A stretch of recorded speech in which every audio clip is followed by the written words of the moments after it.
Greetings, boys and girls.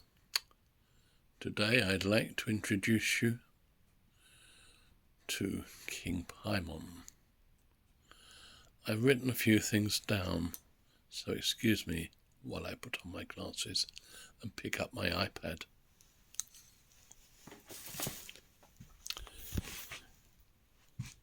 His name is King Paimon. He is my favourite demon king.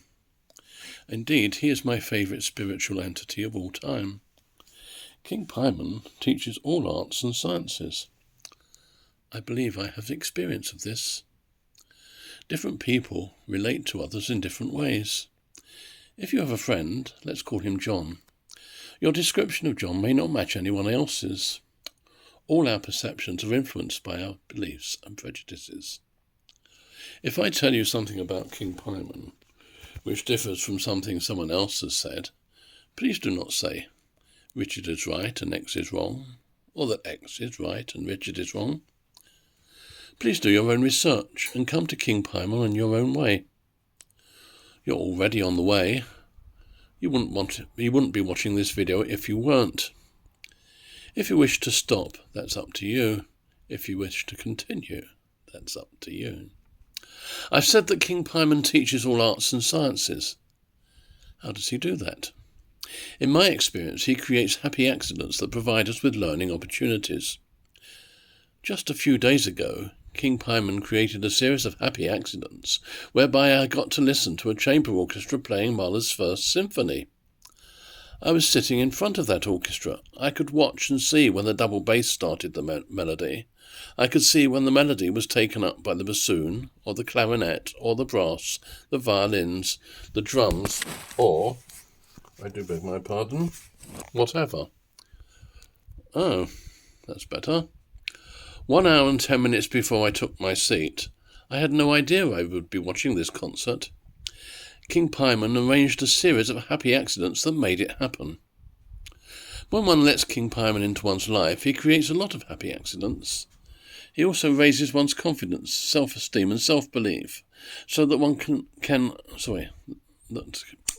one will take on learning opportunities one has shied away from in the past. As an example, I'll let you into a little secret. I took a degree in physics at Bedford College, London. I studied as a mature student. I started in October 1975 when I was 23 years old. I graduated in May/June 1978 when I was 25 years old and less than 3 months away from my 26th birthday. So that's from the age of 23 to the age of 25. Having left school in June/July 1971, I'd forgotten all, or nearly all, of my mathematics that I'd ever learned. Indeed, there was a lot I had neglected to learn. I never understood university-level physics because I did not understand the mathematics underlying it. As a result, I graduated with just a third-class honours degree. It served me well enough, but I always promised myself I'd study mathematics again. I'd fill in the gaps in my knowledge. I did not do this until around the time of my 70th birthday, which was very recently. King Paimon made it possible. I'm not going to attempt to explain how. I've already digressed too much. King Paimon is a king. I have it on good authority that King Paimon worked hard to become a king, and he likes to be addressed as such. Throughout these writings I will address King Paimon as King Paimon, even if I'm quoting works that do not use his title. In my view, to do any less would be bad manners. Exhibiting bad manners is the behaviour of a peasant. I will not behave like a peasant. King Paimon is a king, and he will be addressed as such.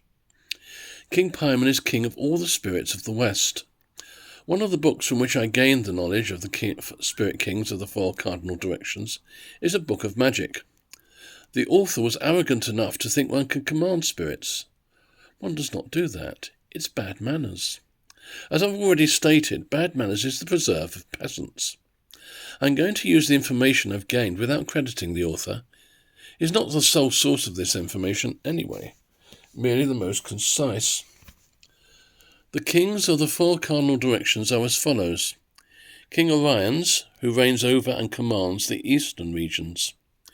King Paimon, who holds powerful dominion in the western regions of the heaven. King Araton, whose mighty empire reaches into the cold regions of the north, and King Paimon, most noble ruler of the southern realms. What else can I tell you? I can tell you that King Paimon is mentioned as the ninth spirit of the Shemhamphorash section of the Lesser Key of Solomon, translated by S.L. MacGregor Mathers and Alistair Crowley in 1904. I have no idea where Crowley and Mathers obtained this information. You can research the matter for yourself if you like. You could do worse than start with the occult section of my own website, where you will find a link to an online copy of this grimoire. My own website can be found at www.richardgillard.webs.com. Don't use a Google browser. Google won't allow you to view my website. Mozilla Firefox and other most excellent web browsers will. This is what the Lesser Key of Solomon says about King Paimon in the Shemhamphorash section. It's not exactly what it says. I've chosen to edit it. I cannot give you the page number of this page. There is no page number listed. However, there is a link to the Shemhamphorash in the index of the online copy of this grimoire. The link will take you there. Whoever put this grimoire online did a most excellent job.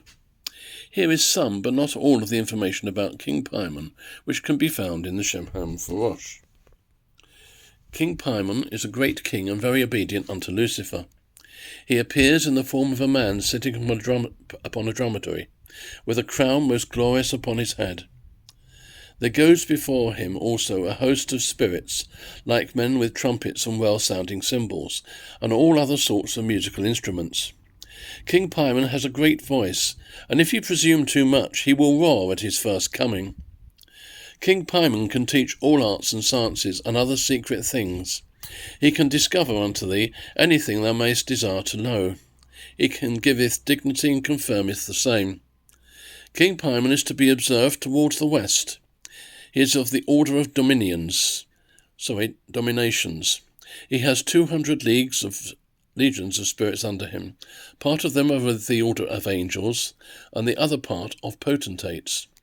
Now if thou callest this spirit King Paimon alone, thou must make him some offering, and there will attend him 2 kings named Label and Abalim, and also other spirits, who will be of the order of potentates in his host, and 25 legions. If you'd like to know more, I can recommend you obtain a copy of Michel Belanger's most excellent book, The Dictionary of Demons. Here you will find King Paimon on pages 310 to 311, and elsewhere as mentioned in the index. Anyway, here is a copy. Let me just get the line correct. Here is a copy of Michel Belanger's most excellent book, available at an occult bookshop near you. And I think I'll leave it there. Goodbye.